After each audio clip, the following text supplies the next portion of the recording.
Les saludo en el nombre poderoso de nuestro Señor y Salvador Jesucristo. Recuerda lo que declara la palabra, que Él llevó en la cruz del Calvario todas nuestras faltas, todos nuestros pecados, venció a todos los poderes demoníacos, a todo principado y potestad, y los exhibió públicamente para que ahora nosotros podamos disfrutar de su presencia, podamos disfrutar de su libertad y podamos vivir verdaderamente como hijos de Dios. Qué bueno que estén con nosotros estudiando las escrituras, aprendiendo del Señor. Recuerda que el Señor nos enseña acerca de la importancia de escudriñar su palabra para aprender a conocer su corazón. Hemos estado hablando acerca de las opresiones espirituales, de la actividad que ejercen los demonios sobre los seres humanos. En la última enseñanza estuvimos hablando un poco acerca de la liberación. En el tema de la liberación, creo que no podemos decir que lo sabemos todo. Hay muchas cosas que el Señor le ha mostrado a personas acerca de la liberación que son muy importantes, así que lo que he podido aportar es solo una parte de lo que el Señor me ha regalado, de lo que me ha compartido en esos procesos de liberación en los años que tengo con Él, y seguramente que habrán otros pastores, otros líderes espirituales que tendrán muchas cosas más que aportar a esta enseñanza. Recuerda que nosotros como personas, como predicadores, nunca vamos a estar completos. Podemos enseñarle al pueblo una parte de algo, pero siempre va a haber alguien que puede complementar a esa enseñanza, y eso es lo que no hace que sea importante el cuerpo de Cristo. No podemos decir que toda la verdad está contenida en un solo personaje, o que el Señor le revela toda la verdad a una sola persona. Nosotros aportamos unas verdades y el Señor le regala a otras personas algo que aportar dentro del cuerpo de Cristo. Así que lo que está incompleto dentro de nuestras enseñanzas, creo que el Señor te lo va a revelar o te lo va a mostrar a través de algún otro líder, a través de otra persona con mucha gracia y con mucha sabiduría. Quiero hablarte acerca de lo que quiere arrebatar el enemigo en nuestras vidas. Esto es muy importante porque debemos cuidarnos. Recuerda que hemos estado hablando cómo el enemigo trae dardos de fuego sobre nuestros pensamientos, cómo quiere apartarnos de los caminos del Señor. Y debemos reconocer que vivimos en esa guerra constante. Recuerda que Cristo Jesús declaró que el reino de los cielos sufre violencia declara, desde los días de Juan había una violencia impresionante en el mundo del espíritu, y toda esa violencia tiene que ver con la salvación de las almas. Así que aunque no nos guste lo que tenga que ver con los demonios, aunque muchas personas no les interese mucho ese tema, realmente debemos aprender acerca de él porque estamos expuestos a esas confrontaciones de una manera permanente. Todo el tiempo estamos en unas tremendas batallas y unas tremendas confrontaciones para preservarnos en las cosas del Señor, para permanecer firmes en las cosas de Dios. Y te voy a mostrar algunas cosas, como te decía hace un momento, tal vez alguien puede llegar a complementar un poco más acerca del tema, pero lo que yo he visto que el enemigo intenta arrebatar de las personas es, número uno, el diablo va a intentar arrebatar tu identidad. Y vamos a mirar en el Salmo 139, del versículo 13 al versículo 17. Declara: porque tú formaste mis entrañas, tú me hiciste en el vientre de mi madre. Te alabaré porque formidables, maravillosas son tus obras. Estoy maravillado y mi alma lo sabe muy bien. No fue encubierto de ti mi cuerpo, bien que en oculto fui formado y entretejido en lo más profundo de la tierra.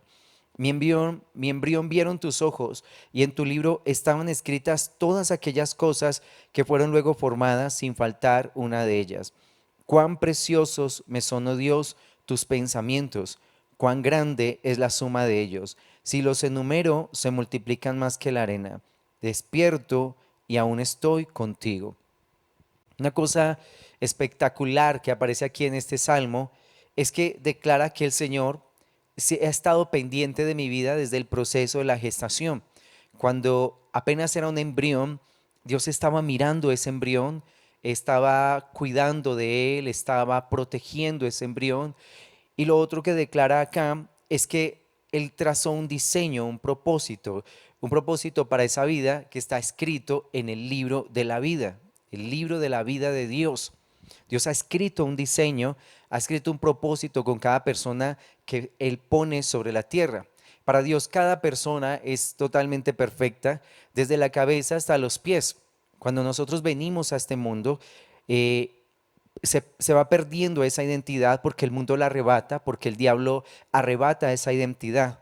Pero cuando miramos las escrituras, declara cómo el Señor tiene ese cuidado de mi vida y cómo en su libro menciona unas cosas que el salmista declara para nada son malas. Declara cuán maravillosos me son, oh Dios, tus pensamientos, cuán preciosos me son, oh Dios, tus pensamientos. Y él está declarando acerca de aquello que estaba escrito de él en el libro de la vida. O sea, si nosotros podemos ver en el libro de la vida el diseño para nosotros, el diseño para nuestras vidas, vamos a encontrar pensamientos que son preciosos. Dios no trazó para una persona cosas infames o cosas inútiles o desastres para una persona. Dios trazó un futuro, un diseño perfecto, un llamamiento glorioso en sus cosas, y para Él nosotros somos perfectos, como te decía hace un momento, desde la cabeza hasta los pies. Lo que pasa es que en esta tierra, el príncipe de este mundo empieza a crear estereotipos y a llevar a la gente a vivir conforme a esa falsificación que él quiere hacer del ser humano. Entonces la gente ya empieza a estar decepcionada de sí misma, decepcionada de su figura, decepcionada de su sexo, decepcionada de su nacionalidad, de la familia en la que nació, de sus padres, de todo, etcétera. Las personas empiezan a tener un gran rechazo por todo lo que Dios haya puesto a su alrededor, sin entender que todo hace parte de un diseño perfecto, de un diseño exclusivo de Dios para cada persona. Aún los momentos más difíciles hacen parte de esos pensamientos preciosos a través de los cuales el Señor siembra cosas profundas en nuestro corazón. A través de esos momentos difíciles son esos momentos donde Dios siembra verdades de su espíritu. Así que el enemigo intenta arrebatar esa identidad, y uno de, digamos, de los ejemplos que yo veo en las escrituras que son muy claros para nosotros es lo que sucedió con Daniel en Babilonia. Y vamos a mirar allá a Daniel en el capítulo 1, del versículo 1 al 7, declara: en el año tercero del reinado de Joacín, rey de Judá, vino Nabucodonosor, rey de Babilonia, a Jerusalén y la sitió. Y el Señor entregó en sus manos a Joacín, rey de Judá, y parte de los utensilios de la casa de Dios, y los trajo a la tierra de Sinar, a la casa de su Dios, y colocó los utensilios en la casa del tesoro de su Dios. Y dijo el rey a Aspenaz, jefe de los eunucos, que trajese de los hijos de Israel, del linaje real, de los príncipes, muchachos en quienes no hubiese tacha alguna, de buen parecer, enseñados en toda sabiduría, sabios en ciencia y de buen entendimiento, e idóneos para estar en el palacio del rey, y que les enseñase las letras y la lengua de los caldeos. Y les señaló el rey ración para cada día de la provisión de la comida del rey y del vino que él bebía, y que los criase 3 años, para que al fin de ellos se presentasen delante del rey. Entre estos estaban Daniel, Ananías, Misael y Azarías de los hijos de Judá. A estos el jefe de los eunucos puso nombres: puso a Daniel Belsasar, a Ananías Sadrach, a Misael Mesac y a Azarías Abednego. Y voy a compartir también el versículo 8. Y Daniel propuso en su corazón no contaminarse con la porción de la comida del rey, ni con el vino que él bebía. Pidió por tanto al jefe de los eunucos que no se le obligase a contaminarse. Mira qué tremendo. Estos 4 jóvenes que fueron llevados allá a la tierra de Babilonia, de familias prestigiosas, porque aquí está declarando eran del linaje real de los príncipes. Cuando Nabucodonosor los trae a Babilonia, empieza a enseñarles la cultura, empieza a enseñarles las tradiciones de los caldeos, toda la sabiduría de ellos. Sin embargo, Daniel propone en su corazón y permanecer con el Señor. Declara no contaminarse con la comida del rey. Y por supuesto que este no contaminarse no era solamente no alimentarse con las cosas que le estaba ofreciendo Babilonia, no era solamente cuestión de comidas, porque cuando vemos la vida de Daniel nos damos cuenta que él no solo se preservó en lo que tenía que ver con la alimentación, sino que también preservó su adoración a Dios, su cultura, de donde él venía, la esperanza que él tenía, las profecías que se habían declarado acerca de su pueblo. Todo esto lo conservó Daniel en su corazón. Pero vemos que cuando ellos llegan a Babilonia, empiezan a recibir una enseñanza muy distinta a la que él había recibido. Y estos cuatro hombres, cuatro jóvenes, estaban con Dios, permanecieron en el Señor, y al final, cuando fueron evaluados en medio de los otros sabios que había en medio de Babilonia y la gente que tenía conocimiento, fueron hallados 10 veces más sabios, declara el versículo 19. Y el rey habló con ellos, y no fueron hallados entre ellos otros como Daniel, Ananías, Misael y Azarías. Así pues estuvieron delante del rey. En todo asunto de sabiduría e inteligencia que el rey les consultó, los halló 10 veces mejores que todos los magos y astrólogos que había en todo su reino. Entonces mira qué tremendo cómo estos hombres decidieron guardar el corazón para el Señor, permanecer firmes en las cosas de Dios, porque tú más adelante ves cómo ellos se van guardando para Dios, aun a pesar de que en algunas ocasiones fueron amenazados de muerte, para que dejaran de orar a Dios, para que dejaran su adoración y su exaltación al Señor. Sin embargo, ellos se preservaron para el Señor, y vino sobre ellos una sabiduría tan poderosa, tan sobrenatural, que declara, comparado con los otros sabios y astrólogos y magos, ellos eran 10 veces superiores a ellos. ¿De dónde venía ese 10? Por supuesto, no de la tierra, sino del cielo. Ese 10 venía del cielo. Imagínate, todos recibieron la misma enseñanza, todos recibieron la misma sabiduría, el mismo conocimiento de Babilonia. Sin embargo, estos que preservaron el corazón para el Señor fueron hallados mucho más inteligentes y más sabios. Y esto es lo que te estoy hablando, como declara el Salmo 139. El Señor escribió acerca de estos jóvenes un llamamiento perfecto. Dice, pensamientos gloriosos, pensamientos preciosos trazó Dios acerca de estos hombres y los llevó a cabo. Ellos estuvieron de acuerdo con el Señor, ellos se pusieron de acuerdo con Dios en ese diseño que Él había traído para sus vidas, de ser personas que iban a estar al frente, dirigiendo a un pueblo con gracia, con sabiduría y con revelación, y Dios cumplió en ellos sus propósitos. Así que cuando nosotros nos unimos a Dios en sus planes, nos ponemos de acuerdo con Él, venimos a un arrepentimiento, a una búsqueda constante de su presencia, esos designios de Dios se cumplen sobre nuestras vidas. Si nos negamos a Él, si nos negamos a arrepentirnos, si nos negamos a tener unidad con el Señor, por supuesto que esos designios no se van a cumplir. Así está escrito en Lucas, hablando acerca de los fariseos, declarando que los fariseos rechazaron los designios de Dios sobre sus vidas por no haber venido al bautismo de Juan. Es decir, por no haberse arrepentido, por no haber cedido el corazón a Dios, por no haber querido caminar con Él. Entonces, si nos ponemos de acuerdo con Dios, este propósito se va a llevar a cabo. Pero tenemos que tener mucho cuidado, porque el mundo, el enemigo, el diablo quiere arrebatar ese llamamiento. Mira que allí en el versículo 7 dice, a estos el jefe de los eunucos puso nombres. Y uno dice, ¿y por qué le va a poner nombres si ellos ya tenían nombres? Ellos se llamaban Daniel, Ananías, Misael y Azarías. Sin embargo, ellos le van a cambiar el nombre, dice el jefe de los eunucos, a Daniel le puso Belsasar. Daniel significa Dios es mi juez, y Belsasar significa Bel, protege al rey. Este Bel es un personaje de la historia de Babilonia, un hombre de la antigüedad que fue un dirigente del pueblo de Babilonia, que al parecer fue muy valiente y ellos lo establecieron como una deidad sobre sus vidas y declara: Bel protege al rey, una deidad babilónica.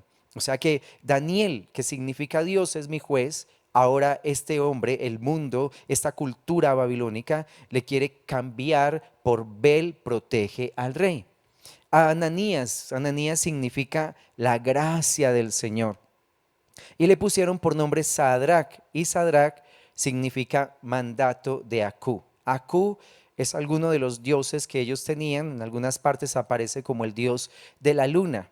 Entonces, mira cómo le van cambiando los nombres, tratando de sacarlos del diseño que el Señor había trazado para sus vidas. Misael significa quién es como el Señor, y a Misael le pusieron Mesac, y Mesac significa quién es lo que Acú es.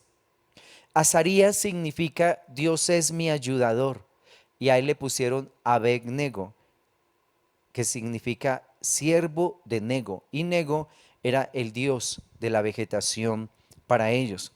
Entonces, mira cómo Babilonia quería hacerlos olvidar a Dios e introducirlos en su cultura, en su costumbre, de manera que Babilonia no pudiera ver en Daniel, Ananías, Misael y Azarías esa señal del Señor, esa señal de Dios. Babilonia quería absorber lo que ellos eran, su identidad en Dios, su identidad como pueblo judío, para que Babilonia no pudiera identificar en ellos nada que tuviera que ver con el Dios de Israel. Y así es como el mundo quiere atrapar nuestra gente en este tiempo. Así es como el mundo quiere arrebatar la identidad de una persona, robar lo que ella es. Así que nosotros debemos preservarnos en esto que el Señor nos ha entregado.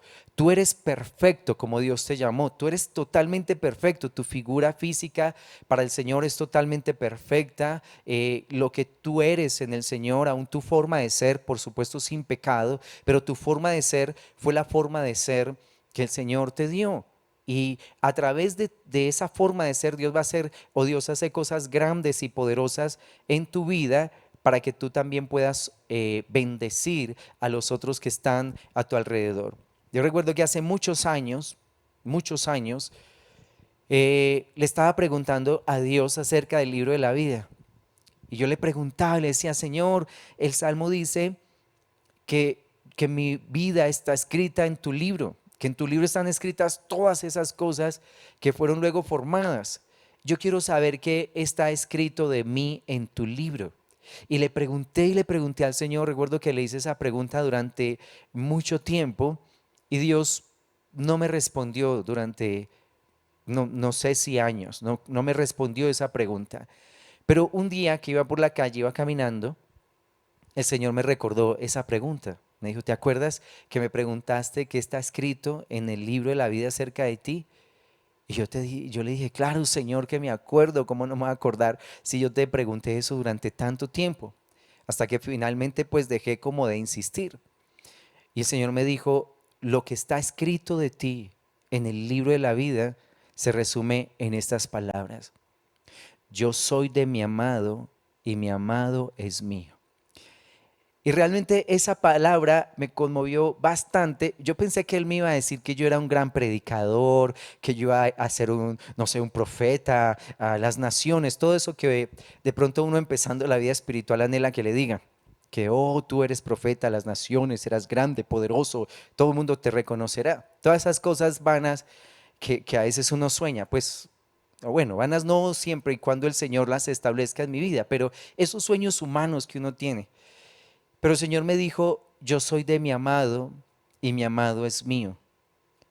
Y realmente ahí es donde está el secreto de que yo pueda conservar mi verdadera identidad, en que yo disfrute del amor del Señor, en que yo entre en unidad con Él, porque en unidad con el Señor el propósito de Dios es derramado sobre mi vida.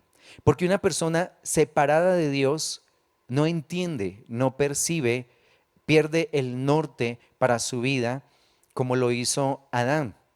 Recordemos que Adán fue hecho a imagen y semejanza de Dios El Señor le dio una identidad, le dio un propósito, le entregó autoridad, le entregó la tierra, le entregó todo, la humanidad se lo entregó, lo puso en sus manos. Pero cuando él se desliga de Dios comiendo de ese árbol, entra en él una sabiduría extraña, como lo declara Santiago, una sabiduría que es terrenal, animal, diabólica, una que se burla de ti, una sabiduría que hace burla de la gente, de sus gestos, de su rostro, de su figura, de sus talentos, de sus habilidades. Esa es esa sabiduría terrenal, animal y diabólica, que hace chistes grotescos, como decimos nosotros, algún chistes negros que se burlan de la debilidad de las personas, personas que hacen maldad a los otros. Hace parte de esa sabiduría que menciona Santiago en el capítulo 3. Cuando Adán come de ese fruto, él pierde su rumbo, él pierde su norte. Y la escritura declara en Romanos 3 cómo su entendimiento fue entenebrecido, cómo su voluntad fue cedida a las tinieblas, porque declara: no hay justo ni aun uno, no hay quien haga lo bueno, no hay quien busque al Señor. Y empieza a declarar allí todo lo que le sucedió al ser humano por haberse apartado del Señor. O sea, se pierde la ruta, se pierde el norte, el punto hacia el cual nosotros debemos avanzar. Entonces, esa respuesta que el Señor me dio: yo soy de mi amado y mi amado es mío, hace que yo me centre en una sola cosa.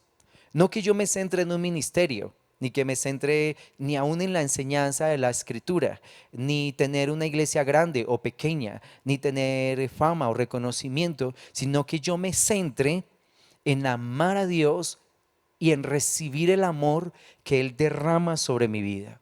Porque en ese recibir de su amor, en su amor viene esto que declara el salmista: pensamientos preciosos. En recibir su amor viene sobre mi vida ese establecimiento del reino de Dios sobre mi corazón, ese impulso para yo llevar a cabo su obra, su labor.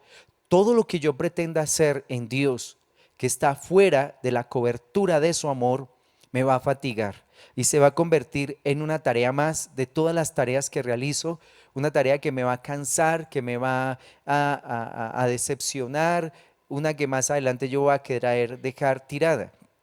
Pero cuando estoy en Dios, cuando estoy ligado en Él, nunca me voy a cansar de hacer y de llevar a cabo sus planes y sus propósitos, porque el enfoque no está en cumplir una labor, el enfoque está en disfrutar de aquel que me llamó, y en ese disfrutar de su amor, de su plenitud, de su gracia sobre mi vida, se van cumpliendo todas las demás cosas. Recuerda que en Mateo capítulo 6 versículo 33 declara: busquen primero el reino de Dios y su justicia, y todas las demás cosas serán añadidas.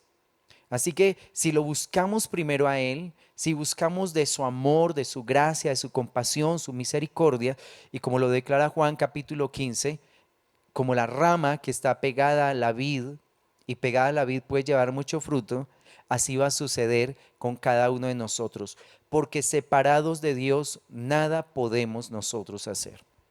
No hay nada más terrible que vivir un ministerio separado del Señor. No hay nada más horrible que pastorear a un pueblo sin tener comunión con el Altísimo, sin tener comunión con el verdadero pastor de las ovejas. Es una cosa, diría yo, demoníaca, demoníaca. Pastorear a un pueblo sin conocer al pastor de las ovejas, qué terrible es. Ministrar el corazón de alguien sin tener comunión con el Señor, creo que nos puede convertir en seres muy perversos, llenos de maldad, llenos de avaricia, llenos de deseos de reconocimiento. Vamos a estar llenos de vanagloria, de pecados sexuales, de mal carácter. Todo eso se va a entronar sobre nuestras vidas, porque separados de Dios, el pecado se entrona sobre nuestros corazones. Fue lo que el Señor le dijo a Caín: si tú ofreces el sacrificio correcto, puedes estar con la frente en alto, pero si no, el pecado está a la puerta como una fiera lista para atraparte. Entonces mira, como allá en Babilonia van o intentan arrebatar la identidad cambiándole el nombre haciéndoles olvidar a su Dios, haciéndoles olvidar su verdadera cultura. Y este mundo coge una persona y si no está en una verdadera comunión con el Señor, las personas empiezan a hacer algo totalmente diferente a lo que Dios trazó sobre sus vidas. Hoy, por ejemplo, vemos personas que han perdido como totalmente su identidad. Vemos en la calle, nos muestran en, no sé, en documentales, en personas que se identifican con personajes del anime y empiezan a vestirse como ellos, se tinturan el cabello como ellos, se visten como ellos, caminan como ellos, de manera que ya no pueden ser ellos mismos. Es una cosa totalmente diferente a lo que Dios trazó sobre sus vidas. Hay hombres o mujeres que se tatúan el rostro de tal manera que como si escondieran su belleza detrás de todas esas figuras que plasman en su rostro, echan colorantes, tintas en sus ojos, de manera que pierden el color de ellos. ¿Qué se ve allí? Un ser totalmente diferente al que Dios creó. Y algunos ya son un poco más extremos en sus cambios. Se meten pedazos de metal debajo de la piel para parecer como con cachos. Algunos se hacen implantes extraños sobre su cuerpo, de manera que llegan a ser como unos Frankenstein, como la película de Frankenstein, que armaron un monstruo de diferentes partes de muertos, armaron un monstruo. Y eso es, a veces miramos nuestra sociedad, nuestra generación, y vemos como nuestra gente muchas veces quiere como ser un monstruo, convertirse en un monstruo. Algunas culturas el diablo les ha incitado a cambiar totalmente su figura. Recuerdo que hay una cultura indígena que en algún momento ellos, cuando entraban al río, eran devorados por pirañas, pero ellos no sabían que eran realmente pues animales, pirañas los que los estaban comiendo. Ellos pensaban que era como espíritus, espíritus que se los devoraban. Y en alguna ocasión que lograron identificar a una de esas pirañas, dijeron, bueno, si nos disfrazamos como ellas, tal vez no nos hagan daño. Y a partir de ese momento empezaron a limar todos sus dientes, todos los dientes, toda su dentadura, como la dentadura de una piraña. Así que todos los dientes eran limados de manera que le quedaran puntiagudos porque pensaban que pareciéndose a las pirañas, ellas no los iban a atacar. Entonces mira cómo el diablo engaña a nuestra gente, cómo el diablo engaña a la humanidad, llevándola a hacer cosas extrañas. Uno escucha casos de personas que aún en su cuerpo, partes de su cuerpo le estorban, personas que han hecho amputación de sus piernas, de una pierna, de una mano, porque siente que esa mano no debería estar ahí, porque le estorba esa mano. Pero si esa persona tiene un encuentro con Dios, por supuesto que nunca va a lacerar ninguna parte de su cuerpo. No va a dañar, no va a destruir. Es doloroso ver personajes que hacen cambios tan extraños en su cuerpo, algunos tratando de ser más hermosos de lo que ya son, porque en Cristo Jesús nosotros somos hermoseados. Terminan haciéndose cirugías en la nariz, en la boca, en su rostro, y terminan convirtiéndose en una cosa totalmente espantosos, un rostro totalmente desfigurado. Lo que el diablo está haciendo ahora con nuestra gente, aún el diablo robando la identidad sexual de las personas. Hombres que piensan que no debieron haber nacido en esa condición de hombres, sino que por dentro supuestamente se sienten mujeres. Y escucha uno las historias más asombrosas, como la historia de aquel hombre famoso que ya después de estar muy adulto, después de ya haber criado su familia, de haber tenido una familia, le da por ser mujer. Y como tiene dinero, entonces se hace todas las cirugías que corresponden para parecerse a una mujer. Parecerse, porque un hombre nunca va a llegar a ser una mujer. Y después de que ya hace todas esas transformaciones, se enamora de una mujer. Imagínate, siendo un hombre, se vuelve supuestamente mujer, se disfraza de mujer. Y siendo mujer, se enamora de otra mujer. Y es tan orgulloso el ser humano y tan soberbio de no reconocer que era un hombre y que le gustan las mujeres. Pero como supuestamente ya era una mujer, entonces dice, no, es que yo soy es lesbiana. Dice, no, por supuesto que no es lesbiana. Ahí hay un hombre al que le gustan las mujeres. Y esa es nuestra gente, esa es la gente que estamos encontrando ahora. y cómo se patrocinan todas estas locuras y cómo toda esta falta de identidad, de firmeza en el corazón para aceptar lo que Dios ha hecho sobre mi vida y para llevarlo con honor.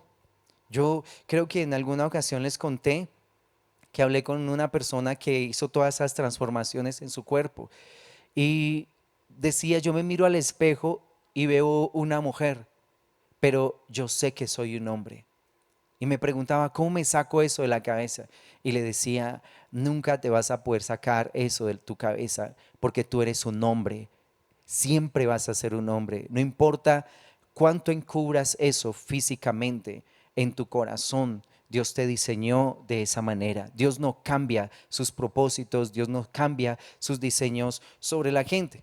Entonces, mira cómo el mundo arrebata la identidad de las personas y cómo la gente intenta ser como los otros son, cómo la gente quiere, si están de modas los tatuajes, entonces tatuajes, si es pintarse el cabello, entonces el cabello y pasa uno por la calle y ve una cantidad de personajes pintados el cabello, parecen de esos pollitos que venden en las cajas a veces en las ferias. Y todos pintados porque todos son muy originales, se pintan todos del mismo color, la cresta. ¿Para qué eso?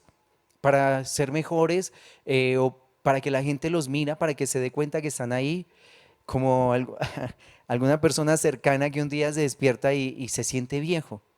Y dice, uy, yo como que ya estoy pasado de edad, ya estoy viejo, necesito ser joven. Y entonces va y se pinta el cabello de color, se coloca aretes en sus orejas y ya quedó más joven. Y uno dice, sí, ¿cómo no? Si así se quitara uno los años de encima, pues imagínate. Pero no, son cosas que el mundo, como el mundo te invita a hacer todo eso para ocupar un lugar en medio de una sociedad que de todas maneras no te va a aceptar.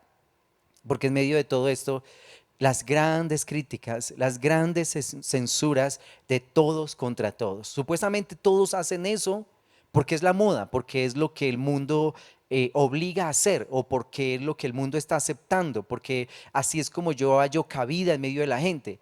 Pero cuando tú vas a la gente y pones a juicio eso que tú acabaste de hacer, todos te censuran. No vas a ser aceptado por todos. Uno que otro te acepta y los otros te critican. Así que lo hacen para ser aceptados, pero lo que encuentran es una gran crítica, una gran murmuración, una gran presión a nivel social. Entonces, qué tremendo es esto. Qué tremendo es esto. Y una persona que se deja desviar por estas cosas empieza a perder el propósito de Dios para su vida. Tú no necesitas hacerte todas esas cosas extrañas para ser mejor. No necesitas cambiar esa figura externa, hacerte cosas raras para que seas alguien impresionante. Nosotros vemos en la Biblia personas que fueron demasiado impresionantes.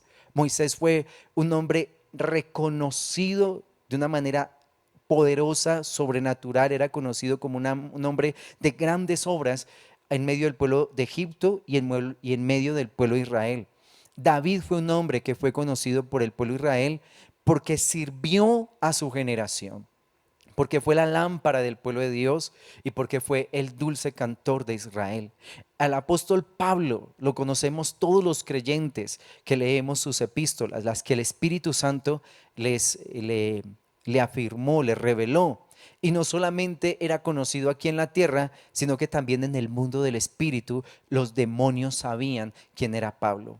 Eso es lo que puede hacer verdaderamente famoso a una persona, verdaderamente grande, excelente en todo lo que hace. El conocimiento que tiene de Dios y la sabiduría que tiene para impartir ese conocimiento divino. Daniel, Ananías, Misael y Azarías fueron hallados 10 veces mejores que todos los sabios, astrólogos y magos de Babilonia. No porque se metieron con el mundo, no porque quisieron agradar al ojo o al hombre, sino porque ellos decidieron honrar y servir al Señor. Estos cuatro eran conocidos, famosos, todos tenían like de una manera tremenda. ¿Pero por qué? Porque estaban con el Señor. Si tú quieres verdaderamente ser famoso sobre la tierra sin que esa fama te destruya, entra en los caminos de Dios y hónrale con todo tu ser y con todo tu corazón. Entonces lo primero no, una de las cosas que Él va a atacar en nosotros es nuestra identidad. También Él va a atacar nuestra comisión, lo que Dios nos haya encomendado. En Mateo, en el capítulo 28, Mateo 28, en el versículo 18 al 19, dice, y Jesús se acercó, Mateo 28, 18 al 19, y les habló diciendo, toda potestad me es dada en el cielo y en la tierra. Por tanto, id y haced discípulos a todas las naciones, bautizándolos en el nombre del Padre y del Hijo y del Espíritu Santo, enseñándoles que guarden todas las cosas que os he mandado. Y he aquí yo estoy con vosotros todos los días hasta el fin del mundo. Amén. ¿Qué le encomendó el Señor a sus discípulos? Les declaró esto: vayan y hagan discípulos, bautícenlos, o sea, llévenlos, enséñenles acerca del arrepentimiento, de la renuncia al viejo hombre. Por eso menciona este bautismo. Recuerda que el bautismo es ese testimonio público de mi fe en Jesucristo. Es ese testimonio que yo estoy dando a la gente a mi alrededor diciendo, mi vida ahora le pertenece a Jesús. Y también confirma ese deseo de renunciar a ese viejo hombre que practica el pecado y toda obra de maldad para seguir al Señor en sus enseñanzas y no estar practicando el pecado. Es muy importante el bautismo del arrepentimiento. Lo que te mencionaba hace un momento, cuando en Lucas Jesús habla acerca de esto, Él les dice que los fariseos rechazaron los designios de Dios. Dice Lucas 7, versículo 28, dice, os digo que entre los nacidos de mujeres no hay mayor profeta que Juan el Bautista, pero el más pequeño en el reino de Dios es mayor que él. Y todo el pueblo y los publicanos, cuando lo oyeron, justificaron a Dios bautizándose con el bautismo de Juan. Mas los fariseos y los intérpretes de la ley desecharon los designios de Dios respecto de sí mismos, no siendo bautizados por Juan. Así que esto que le enseñamos a la generación, el bautismo es un bautismo de arrepentimiento, de renunciar a mi maldad, de renunciar a mi pecado, de tener una conciencia limpia ahora delante de Dios, de seguir sus caminos, de seguir sus enseñanzas. En la iglesia debemos practicar, como dice la Escritura, por supuesto, el amor, pero no podemos estar mimando el pecado. Y exhortar frente al pecado, reprender el pecado en la iglesia, no es falta de amor. No, no es falta de amor, es también uno de los mandamientos que el Señor declara en las Escrituras, porque si toda la iglesia se vuelve tibia frente a esto y empezamos a consentir las maldades de unos y de los otros y nadie exhorta, nadie hace un clamor frente a esto, nadie frena esa maldad, la iglesia se va a volver un antro de iniquidad, un antro de iniquidad. Por eso exhortar a una persona, llamar la atención frente a un acto pecaminoso, hace parte del amor de Dios por nosotros. Recuerda que en Hebreos declara, Dios al que ama disciplina y lo instruye, lo endereza de sus malos caminos, porque eso también hace parte del amor. Por supuesto que debemos restaurar, debemos sanar, pero no vamos a consentir con el pecado en la iglesia y mucho menos si ese pecado está en nuestro liderazgo. Un liderazgo que deshonra al Señor es un liderazgo que hace que la gloria de Dios sea levantada sobre de una congregación. Vemos en el caso de Primera de Samuel y los hijos de Elí. Dice que eran hombres impíos los hijos de Elí y que no conocían al Señor. Se dedicaron a tomar de esas ofrendas que debían ser quemadas ante Dios, a los pecados sexuales, a extorsionar al pueblo.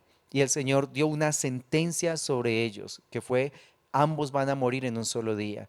Y en el capítulo 3 de Samuel declara que la palabra de Dios escaseaba y no había visión con frecuencia.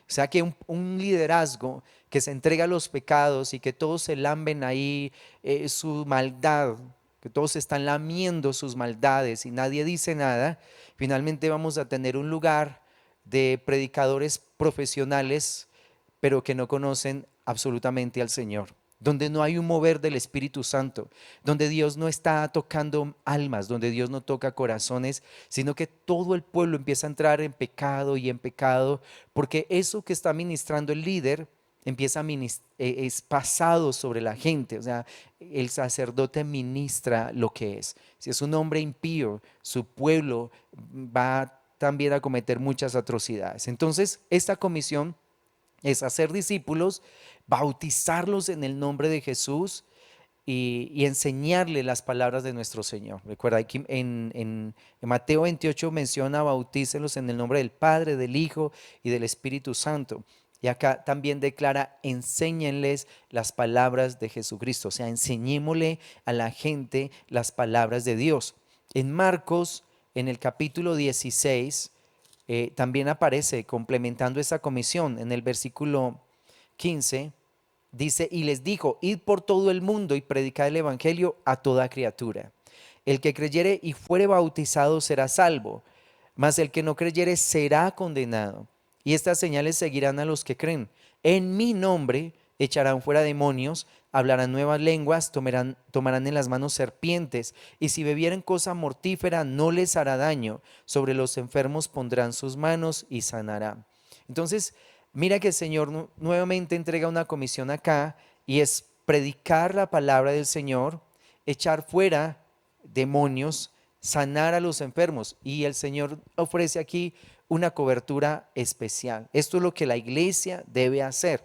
Y en Lucas, en el capítulo 4, versículo 18, declara: el Espíritu del Señor está sobre mí. Son palabras de Jesús.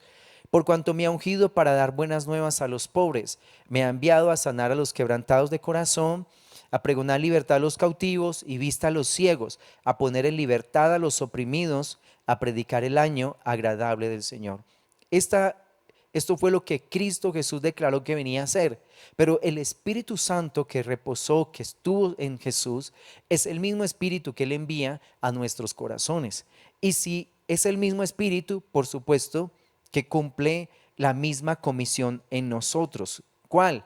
Declara: dar buenas nuevas a los pobres, sanar a los quebrantados de corazón, pregonar libertad a los cautivos, poner en libertad a los oprimidos. Esto lo hace el Espíritu Santo en mi vida. Y mira qué tremendo cómo el diablo, utilizando personas, hace oposición a que esta comisión se cumpla.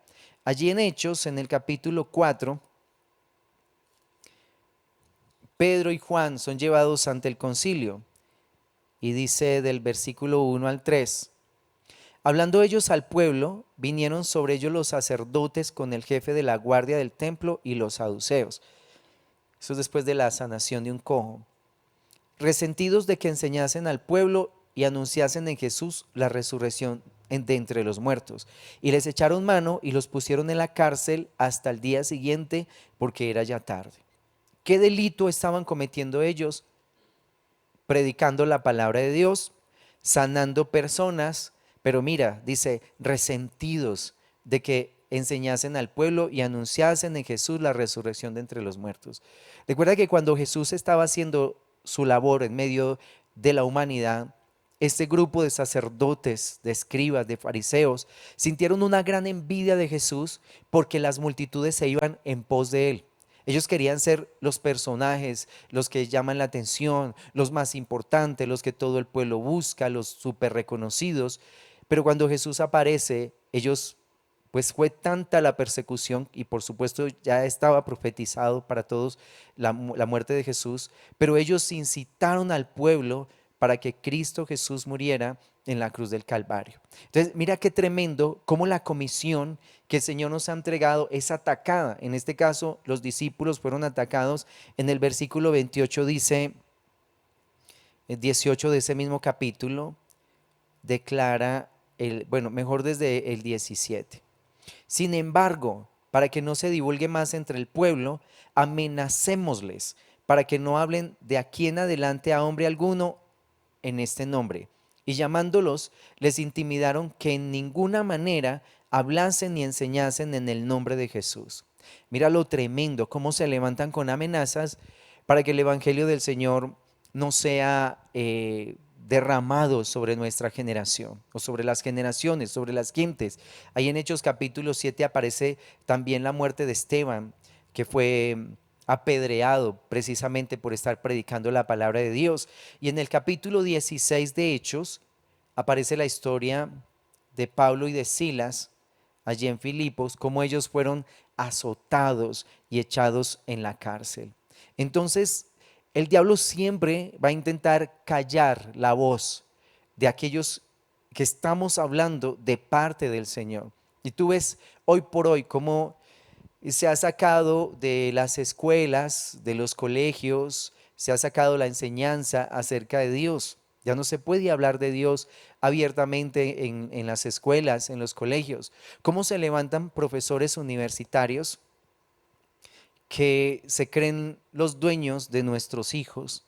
Cuando ellos llegan a sus aulas de clase, he escuchado testimonios de jovencitos de la iglesia que han entrado a la universidad y en la primera clase que ellos reciben, la primera enseñanza es: aquí no existe Dios. Imagínate, para recibir una clase de matemáticas, de sociales, de ciencias, de cualquier cosa, y lo primero que les dicen es: en esta clase aquí no existe Dios. Y son hombres que dicen que no existe Dios, pero que todos los días están hablando de Dios. Hombres que con grandes problemas, con problemas de locura, con problemas de drogadicción, con hogares destruidos, con problemas de alcoholismo, que quieren incitar a nuestros jóvenes a renunciar a su fe, con amenazas, porque estos jóvenes apenas están empezando en la universidad, llegan a un mundo que si ellos se descuidan es aplastante.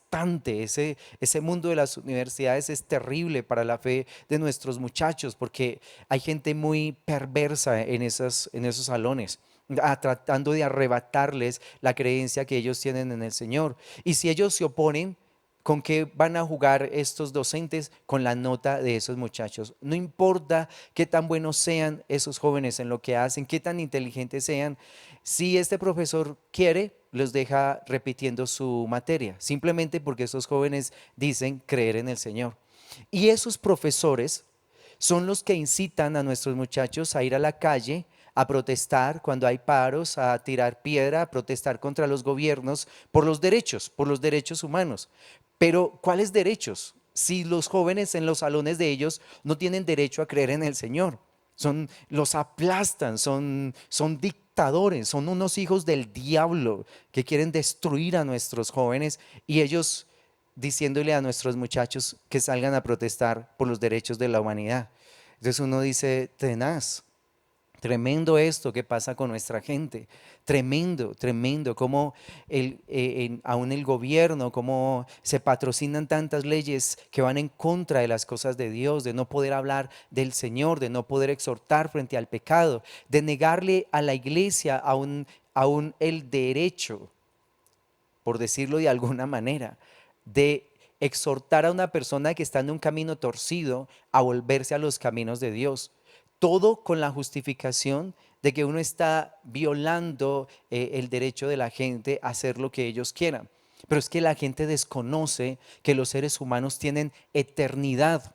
Tienen eternidad. Si una persona que va por un camino torcido pudiera ver lo que va a pasar con él en la eternidad, tuviera uso de razón y se le mostrara por un momento el lugar donde va a permanecer por la eternidad, desearía enderezar sus caminos, de solo pensar en lo terrible que puede suceder con su vida. Pero callan la iglesia, el diablo quiere callar a la iglesia para que el mensaje de salvación no sea extendido, para que no se hable de salvación, para que no se le invite a la gente a corregir su caminar delante del Señor, para que no se invite a aquellos que tienen perversiones sexuales a abandonarlas y a volverse a Dios, para que no se le invite a los hombres que tienen hogares destruidos a enderezar sus hogares, a ser verdaderamente padres de familia, que les dan un futuro verdaderamente a sus hijos, que les enseñan la palabra de Dios, que les enseñan los caminos correctos. Imagínate nuestra humanidad, padres borrachos, padres drogadictos, padres maltratadores, padres que abandonan sus hogares, hijos entregados a la perdición, entregando hijos al desánimo, a la desesperanza, finalmente que terminan consumidos en las drogas, en el alcohol, en los pecados sexuales y todo esto. Entonces, como el diablo se levanta contra la comisión que el Señor nos ha entregado para que finalmente no se pueda hablar lo que el Señor nos ha encomendado. Por eso nosotros debemos tener cuidado, hermanos. Amada iglesia, no te dejes arrebatar lo que Dios ha puesto sobre tu vida. Número 3, el diablo va a querer sacarte de tus tiempos de comunión con Dios, de tus tiempos de oración. Mira en Daniel, en el capítulo 6, en el versículo 4 en adelante, dice: entonces los gobernadores y sátrapas buscaban ocasión para acusar a Daniel en lo relacionado al reino, mas no podían hallar ocasión alguna o falta, porque él era fiel y ningún vicio ni falta fue hallado en él. Entonces dijeron aquellos hombres: no hallaremos contra este Daniel ocasión alguna para acusarle, si no la hallamos contra él en relación con la ley de su Dios. Entonces estos gobernadores y sátrapas se juntaron delante del rey y le dijeron así: Rey Darío, para siempre vive. Todos los gobernadores del reino, magistrados, sátrapas, príncipes y capitanes han acordado por consejo que promulgues un edicto real y lo confirmes, que cualquiera que en espacio de 30 días demande petición de cualquier dios u hombre fuera de ti, oh rey, sea echado en el foso de los leones. Ahora, oh rey, confirma el edicto y fírmalo, para que no pueda ser revocado, conforme a la ley de Media y de Persia, la cual no puede ser abrogada. Firmó pues el rey Darío el edicto y la prohibición. Imagínate esto: estos sátrapas no podían acusar a Daniel. El hombre era fiel, era honesto en todo lo que hacía. ¿Y qué dijeron? Vamos a buscar ocasión para él, para poder llevarlo a la muerte, tocando las cosas espirituales, o sea, sus tiempos de oración. Nosotros vemos estos reyes con unas falencias increíbles en el corazón, como las tienen la mayoría de los reyes sobre la tierra. Nabucodonosor, un carácter bien fuerte, muy soberbio, muy altivo. Imagínate, hizo una estatua de 30 metros de alto por 10 de ancho y ordenó que todo el mundo adorara esa estatua, y si no, al horno de fuego. Ahora Darío, un poco más cuerdo, pero con una falencia en su corazón, porque estos sátrapas dijeron: queremos, te voy a parafrasear, queremos que tú seas Dios sobre 30 días, o sea, que nadie pueda consultar en otro lugar, solamente a ti. Y a él le pareció que eso estaba bien, le pareció que sí, que eso era fantástico. Pero cuando Daniel supo el edicto de que las personas no podían orar ni invocar a su Dios ni nada de esto, mira lo que dice el versículo 10. Cuando Daniel supo que el edicto había sido firmado, entró en su casa y, abiertas las ventanas de su cámara que daban hacia Jerusalén, se arrodillaba 3 veces al día y oraba y daba gracias delante de su Dios como lo solía hacer antes. Entonces se juntaron aquellos hombres y hallaron a Daniel orando y rogando en presencia de su Dios. Fueron luego ante el rey y le hablaron del edicto real. ¿No has confirmado, edicto, que cualquiera que en espacio de 30 días pida a cualquier dios u hombre fuera de ti, oh rey, sea echado en el foso de los leones? Respondió el rey diciendo: verdad es, conforme a la ley de Media y de Persia, la cual no puede ser abrogada. Entonces respondieron y dijeron delante del rey: Daniel, que es de los hijos de los cautivos de Judá, no te respeta a ti, oh rey, ni acata el edicto que confirmaste, sino que 3 veces al día hace su petición. Cuando el rey oyó el asunto, le pesó en gran manera y resolvió librar a Daniel, y hasta la puesta del sol trabajó para librarle. Pero aquellos hombres rodearon al rey y le dijeron: sepas, oh rey, que es la ley de Media y de Persia, que ningún edicto o ordenanza que el rey confirme puede ser abrogada.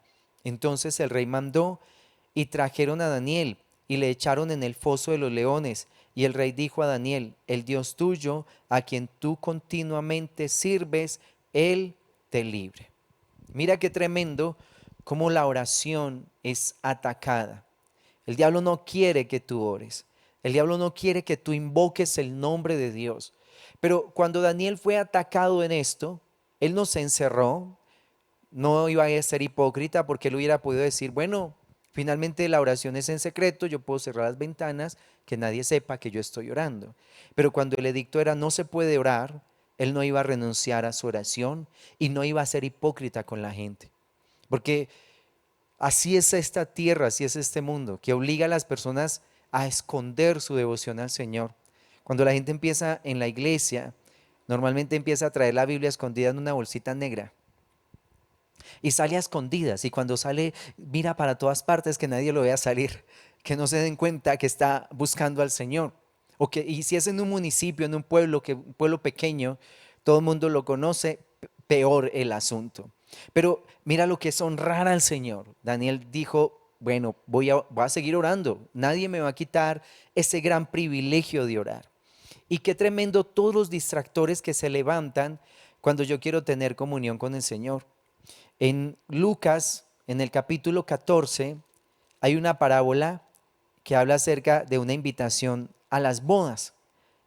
Y dice que se hicieron unas bodas y este señor envió a llamar a sus convidados.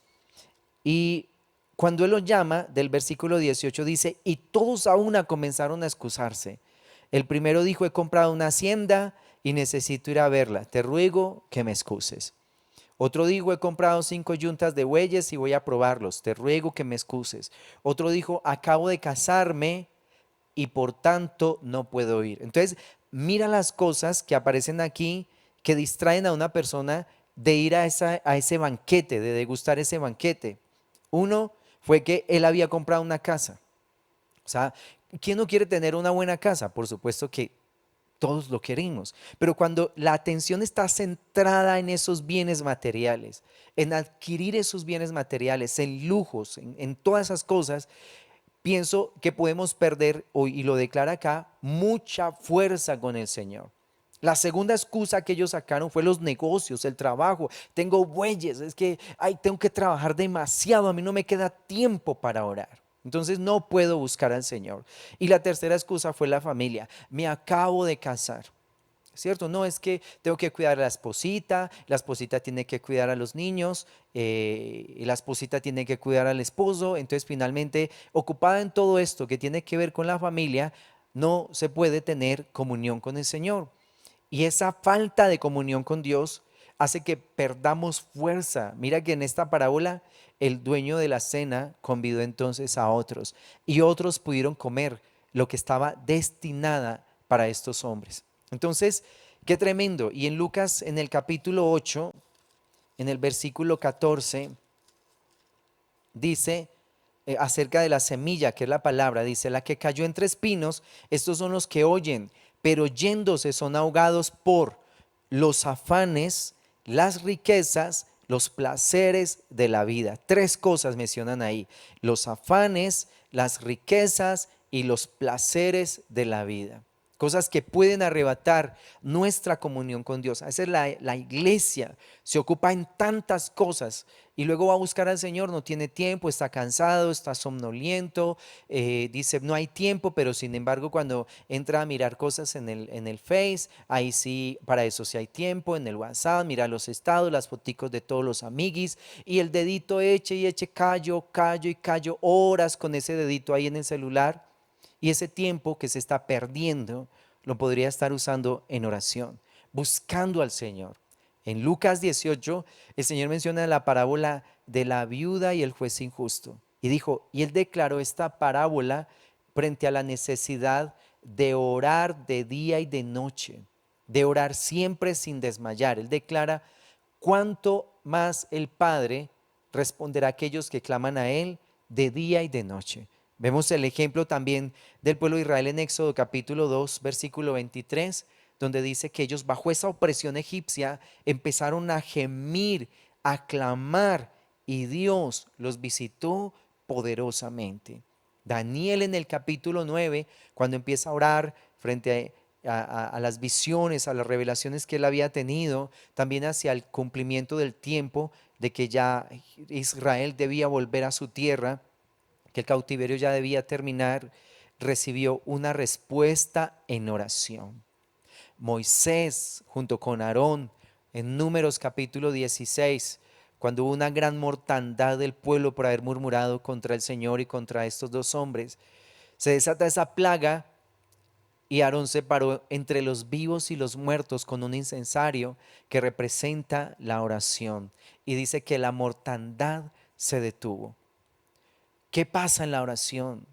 En la oración hay liberación, hay sanidad, se recibe fortaleza, se vence al enemigo y estoy preparado para ver cosas sobrenaturales.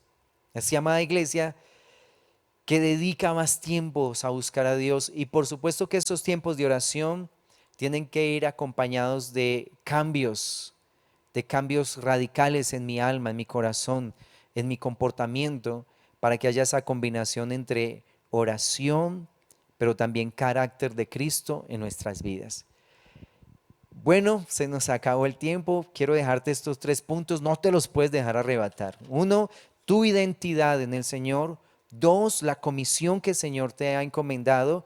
Y 3, tus tiempos de oración, de comunión con el Señor. Guárdalos como perlas preciosas. Atesóralos, como dice la Escritura, como perla de gran precio y como tesoro de gran valor. Yo te bendigo en el nombre de Jesús. Deseo que el Señor te visite en este tiempo con poder de lo alto, que haga de ti un hombre, una mujer lleno de su espíritu, que pueda cumplir los planes y los propósitos de Dios. Muchas bendiciones y muchas gracias por estar con nosotros en este tiempo.